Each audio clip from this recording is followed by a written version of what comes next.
Քաչալ ոզնին։ Հեղինակ Նունե Սարգսյան։ Վաղ գարնանը, երբ ծառերը դեռ ծածկված էին ձյունով, երիտասարդ ոզնիների տաքուկ բնում մեծ իրադարձություն եղավ։ Ծնվեց մի փոքրիկ ոզնի, որի անունը դրեցին Ոզնիկ։ Նորածինը սպիտակ էր և փափուկ, ինչպես խմորի գնդիկ։ Բայց ուրախ իրադարձությունը վերածվեց մեծ ողբերգության, և մայր ոզնին և հայր ոզնին հայտնաբերեցին, որ իրենց ձագուկը քաչալ է և փշեր չունի։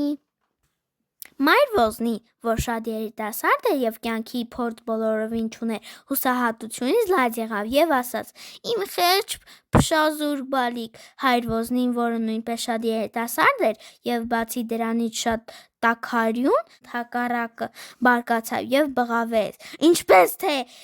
ինչ խայտառակություն, իմ տղան ծնվել է առանց փշերի, չի կարող պատահել, սա մեծամոտ է մեր ընտանիքի համար, չէ՞ որ փշեր ոզնիների աշխարհում հզորություն և ուժ է նշանակում, սակայն տատիկ ոզնին ավելի համբերատար է և բացի դրանից կյանքի մեծ փորձ ուներ, նա հանգիստ ձայնով ասաց. «Մի խառնվեք իրար, ոզնիները միշտ ծնվում են առանց փշերի,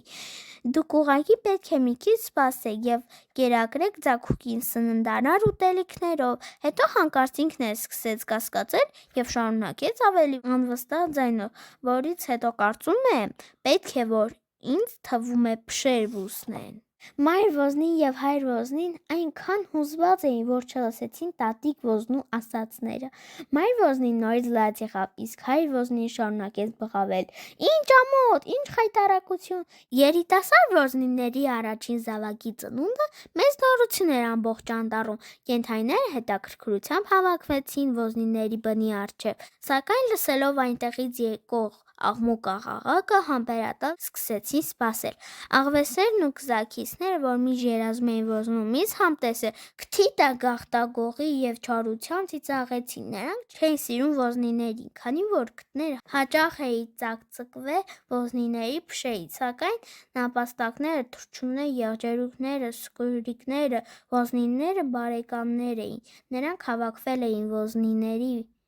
բնի առջև, որ տեսնեն, թե ինչով կարող են օգնել։ Պստլիկ սպիտակ ոզնիկը իր ծնվելու պատճառով ստեղծված իրարանցումից անտեղյակ հանգիստ քնած էր։ Տատիկ ոզնին ամենափորձառուն էր ընտանիքում։ Նա առանց երկար բարակ մտածելու բարուրեց նորածինին 4 տերևներով, մինչև մայրն ու հայր ոզնիները իրենց բոխն էին անում։ Տատիկ ոզնին պինդ գրկեց ոզնին և գնաց բժիշկ փորձուղի մոտ։ Բժիշկ փորձուղը քննեց պստլիկին, նախ քթի ծայրին դրած ակնոցով, հետո մեծ խոշորացույցով։ Նա շատ ուշադիր զննեց ոզնիկի մաշկը, ապա նորածինին նուրբ մաշկը չվնասելու համար զգուշությամբ շուռումուռ տվեց նրան։ Ոզնիկը շարունակում էր խոր քնել։ Բժիշկ փորձուղը ժպտաց տատիկ ոզնուն և ասաց. «Ամեն ինչ կարգին է»։ Այնուհետև նա բացեց իր կողքին դրած անտառային կենդանիների բժշկական հանրագիտարանը, հեշտությամբ գտավ այն հատվածը, որը վերաբերում էր նորածին ոզնիներին, և կարդաց տատիկ ոզնու համար. «Ոզնիները ծնվում են առանց փշերի։ Նորածին ոզնիները պետք է կաթ խմեն և ուտեն շատ խնձոր ու տաք, որից հետո փշերն աստիճանաբար կաճեն»։ Տատիկ ոզնին թեթևությամբ շունչ քաշեց, ուրախանալով, որ ամեն ինչ կարգին է։ Նա շնորհակալություն հայտնեց բժիշկ փորձուղին, նորածինին կրկին բարուրեց 4 տերևներով և վերադարձավ իրենց բույնը։ Սկյուրիկները, թռչունները, նապաստակները, եղջերուները անհամբերությամբ սպասում էին բնի առջև։ «Դե ի՞նչ ասաց բժիշկը»՝ հարցրին նրանք։ Տատիկը դեռ բույնը չմտած, բոլորին պատմեց բժիշկ փորձուղի ասածը և հետո հանկարծ տխրեց. «Մեր խնձորներն ու տանձերը վերջացել են, չգիտեմ, թե որտեղից պետք է գտնենք, որ կերակրենք պստլիկին»։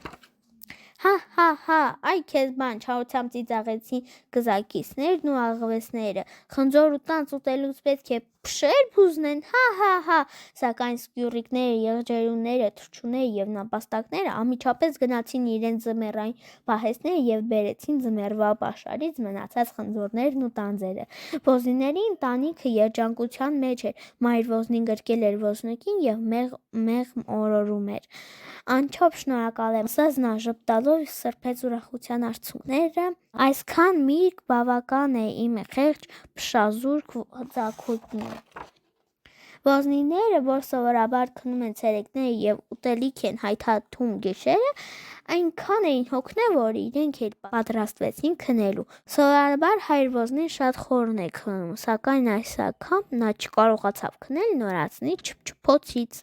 Ի վերջո հայր ոզնին վեր կացավ եւ նստեց մայր ոզնու կողքին։ Նրանք երկուսով սկսեցին դիտել քաչալ ոզնիկին, որը նախ մայր ոզնու կողքին պառկած կաթ խմեց, ապա ախորժակով կերավ եղած բոլոր խնձորներն ու տանձերը։ Ոզնիկի չփչփոց շարունակվեց ամբողջ գիշեր, որոշ ժամանակ անց տատիկ ոզնին եւ մայր ոզնին այլևս չդիմացա եւ հոգնածությունից քուն մտա, սակայն հայր ոզնին մնաց նստած, աչքերը հառած քնած ձագուկին։ Առավոտյան ճիշտ այն պահին, երբ արևի շողերը թափանցեցին անտառային մառախուղի միջով, հայր ոզնին տեսավ, թե ինչպես կարճ, բայց շատ սուր փշեր դուրս եկան ոզնիկի փափուկ սպիտակ մաշկի միջից։ Հայր ոզնին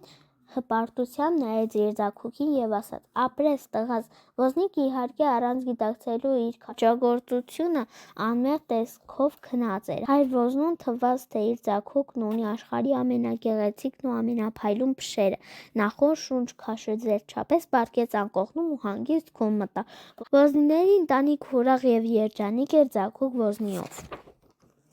Իսկ ինչ ստացան չար աղվեսներն ու կսակիցները, որ երազում էին ուտել ձագուկին։ Նրանց միայն հասավ գիշերը ոզնիկի կերած տանձ ու խնձորի պոչիկներն ու միջուկները։